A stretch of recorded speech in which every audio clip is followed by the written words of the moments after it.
Hello friends, welcome to government and private. आज के इस वीडियो में हम गणित के बारे में उन महत्वपूर्ण बातों को जानेंगे जो छोटे स्तर से लेकर बड़े स्तर तक की प्रतियोगी परीक्षाओं में पूछ ली जाती हैं और आमतौर पर मौखिक तौर पर पूछ ली जाती हैं। चलिए शुरू करते हैं।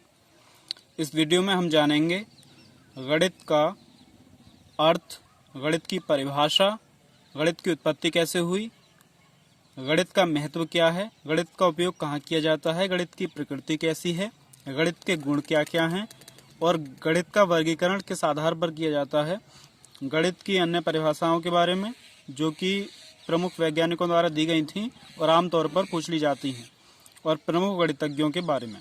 चलिए शुरू करते हैं। तो गणित का अर्थ क्या है? गणित शब्द गण धातु से मिलकर बना है जिसका अर्थ है गिनना।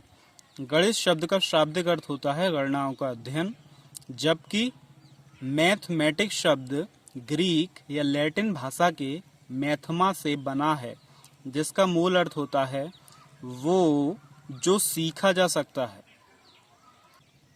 अब बात करते हैं गणित की परिभाषा के बारे में। तो गणित की अभी तक कोई मान्य परिभाषा नहीं है जो कि यूनिवर्सल हो। गणित की कई अलग अलग परिभाषाएं हैं, उन्हीं में से जो सबसे प्रचलित है वो परिभाषा हम यहाँ पर बता रहे हैं जो आमतौर पर पूछ ली जाती है।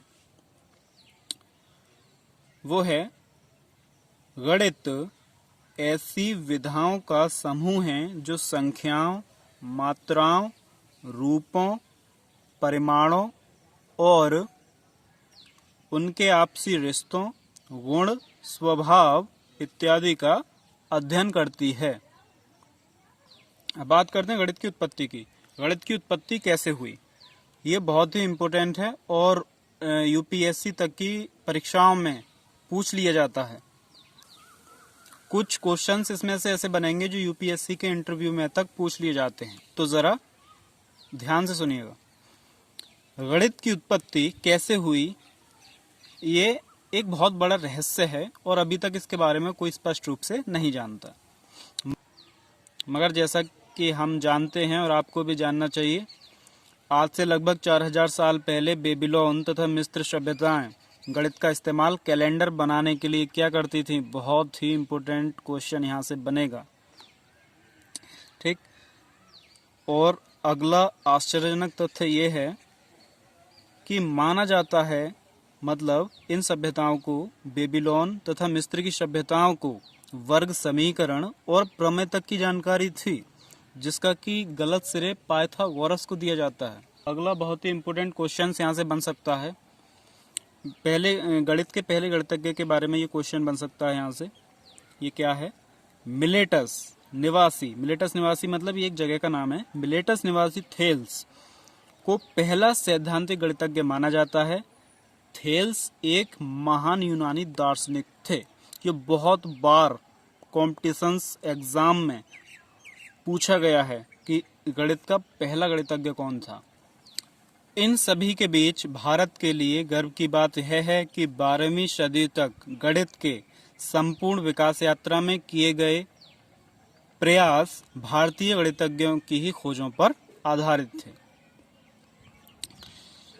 अगला है, ऐतिहासिक रूप से देखा जाए तो गणित का विकास इसीलिए किया गया क्योंकि विज्ञान में इसकी आवश्यकता पड़ने लगी।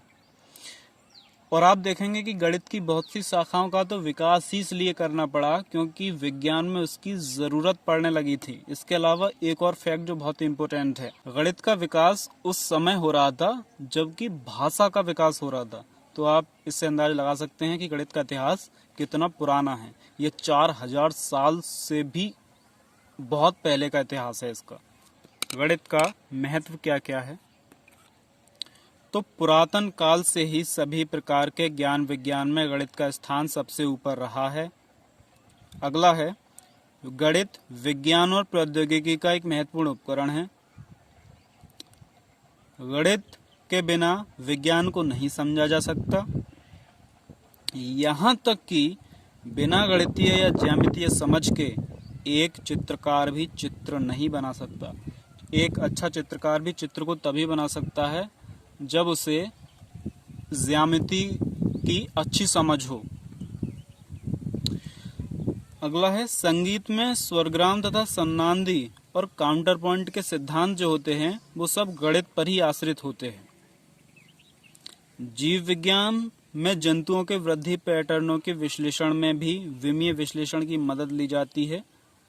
इसके अलावा गणित का महत्व प्रत्येक परमाणु को जानने से लेकर अनंत तक है।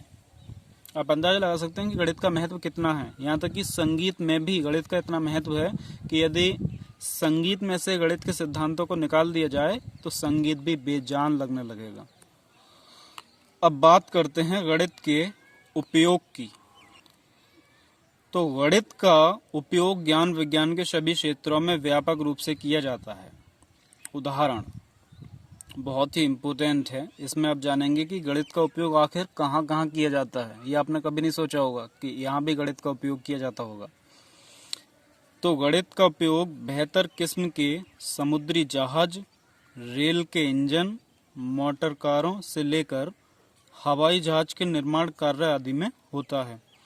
यहाँ तक कि रडार प्रणालियों तथा चांद और ग्रहों आदि तक रॉकेट यान भेजने में भी गणित का ही उपयोग किया जाता है। इन सब के अलावा दुनिया का प्रत्येक व्यक्ति अपने दैनिक जीवन में मतलब अपने रोजमर्रा की दिनचर्या में भी हर रोज गणित का प्रयोग करता है। अब बात करते हैं गणित की प्रकृति के बारे में। इसमें भी बहुत इम्पोर्टेंट फैक्ट बताए गए हैं। गणित के ज्ञान का आधार हमारी ज्ञानेंद्रियां यानी कि सेंस ऑर्गन्स हैं। गणित के माध्यम से आवश्यक निष्कर्ष प्राप्त किए जाते हैं, ये आप सभी जानते ही हैं। अगला महत्वपूर्ण पॉइंट है गणित के अध्ययन से दिमाग में तार्किक शक्ति यानी लॉजिकल पावर का विकास होता है। अगला है इसके अलावा गणित समझने से वस्तुओं को देखने का वैज्ञानिक दृष्टिकोण विकसित होता है। गणित की बुनियादी प्रकृति तर्क यानी कि लॉजिक है तथा इसकी एक अपनी ही भाषा होती है। गणित की अपनी ही भाषा होती है का मतलब है जब कोई आप सवाल करते हैं या कुछ गणितीय काम करते हैं, गणितीय कार्य करते हैं, तो वो गणित में ही किया जाता है, ना कि हिंदी, इंग्लिश या और किसी अन्य भाषा में। गणित के पद हमेशा क्रमबद्ध रूप में ही रखे जा सकते हैं। जब आप कोई सवाल हल करते हैं तो आपने देखा होगा कि आप बीच वाली लाइन को ऊपर वाली लाइन में और ऊपर वाली लाइन को लास्ट वाली लाइन में नहीं लगा सकते। अगर आप ऐसा करेंगे तो सारा का सारा सवाल बेकार हो जाएगा। इसके बाद कहा गया है हमारी संपूर्ण सभ्यता का आधार गणित ही है। हमारी संपूर्ण सभ्यता मतलब हमारा जो ज्योतिष है वो पूरा का पूरा गणित पर ही आश्रित है। उसमें सबसे ज़्यादा इस्तेमाल जो किया गया है वो गणित का किया गया है। अब बात करते हैं गणित के गुणों की। गणित के गुण ज़्यादा कठिन नहीं हैं।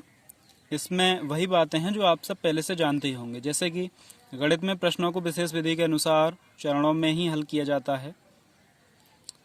विशेष विधि के अनुसार मतलब किसी फॉर्मूले से ही सॉल्व किया जाता है। गणितीय भाषा किसी वस्तु, संकल्पना और उसके नाम में अंतर करती है, ये आप सभी जानते ही हैं। गणित में एक ही विचार को कई अलग अलग तरीकों से व्यक्त किया जा सकता है। आप जानते ही हैं कोई भी गणित की प्रमेय है तो उसको अलग अलग तरीकों से हल कर सकते हैं। कोई भी सवाल है उसको भी कई तरीकों से हम सॉल्व कर सकते हैं। अगला है विभिन्न प्रकार की भाषाओं की तरह गणित का भी अपना एक व्याकरण होता है। गणित का अपना एक व्याकरण होता है। इसका मतलब ये नहीं कि गणित के व्याकरण नाम की कोई किताब आती हो। इसका मतलब है जो हम छोटी कक्षाओं में सीखते हैं, जोड़, घटा, गुणा, भाग, एक स्थानीय मान, जातीय मान, एक तरीके से वो गणित का आधार है, उसे ही गणित का व्याकरण कहा जाता है। अब बात करते हैं गणित के वर्गीकरण की। ये बहुत ही इम्पोर्टेंट टॉपिक है। बड़ी बड़ी प्रतियोगी परीक्षाओं में ये आसानी से पूछ लिया जाता है और ये बातें हर किसी को पता नहीं होती हैं। तो वर्तमान में गणित को दो भागों में बांटा गया है। पहला है व्यवहारिक या प्रायोगिक या अनुप्रयुक्त या नियोज्य गणित, जिसे इंग्लिश में कहते हैं अप्लाइड मैथमेटिक्स। अगला है शुद्ध गणित, इंग्लिश में कहते हैं प्योर मैथमेटिक्स।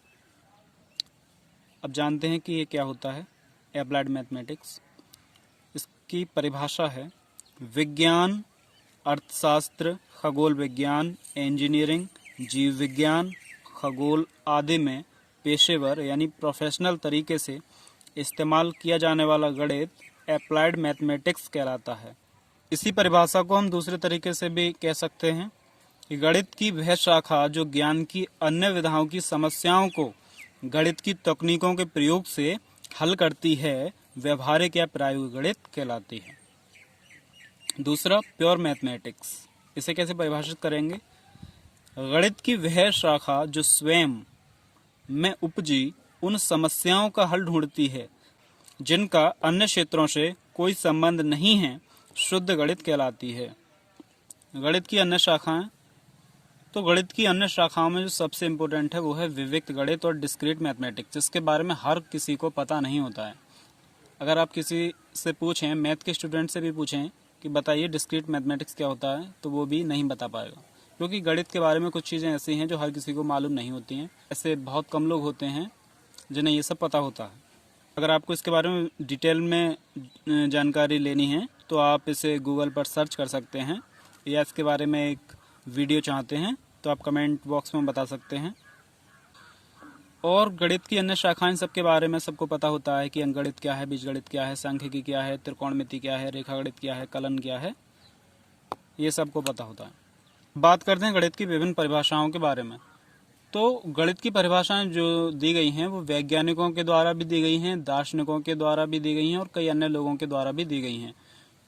आपने देखा होगा कि जो साइंटिस्ट होते हैं उनका गणित में बहुत ही ज़्यादा इंटरेस्ट होता है, और भी जो भी महान व्यक्ति या इंटेलिजेंट होते हैं उनका गणित में बहुत ही इंटरेस्ट होता है। तो उन्होंने अपने अपने अनुसार गणित की परिभाषाएं दी गई हैं, जिसमें से 3 परिभाषाएं काफ़ी प्रचलित हैं और इनके बारे में आमतौर पर इंटरव्यू में भी पूछ लिया जाता है। तो नेपोलियन गणित के बारे में कहते हैं, गणित की उन्नति तथा वृद्धि देश की संपन्नता से संबंधित है। इसके बाद आइंस्टाइन कहते हैं, गणित उस मानव चिंतन का प्रतिफल है जो अनुभवों से स्वतंत्र तथा सत्य के अनुरूप है। इसके बाद गैलीलियो कहते हैं, गणित वह भाषा है जिसमें परमेश्वर ने इस ब्रह्मांड को लिख दिया है। अब बात करते हैं प्रमुख गणितज्ञों के बारे में। प्रमुख गणितज्ञों के बारे में आमतौर पर जीके के क्वेश्चन बन जाते हैं। तो प्रमुख गणितज्ञों में आर्यभट्ट, श्रीनिवास रामानुजन, श्रीधराचार्य, शकुंतला देवी, भास्कर प्रथम, भास्कर द्वितीय। भास्कर द्वितीय को ही भास्कराचार्य कहा जाता है। सर आइजक न्यूटन, पाइथागोरस और अल-ख्वारिज़मी। अल-ख्वारिज़मी का बीजगणित में बहुत ही बड़ा योगदान है। ये एक बगदाद के महान गणितज्ञ थे। अगर आपको वीडियो पसंद आई हो तो लाइक, सब्सक्राइब एंड शेयर करना ना भूलें।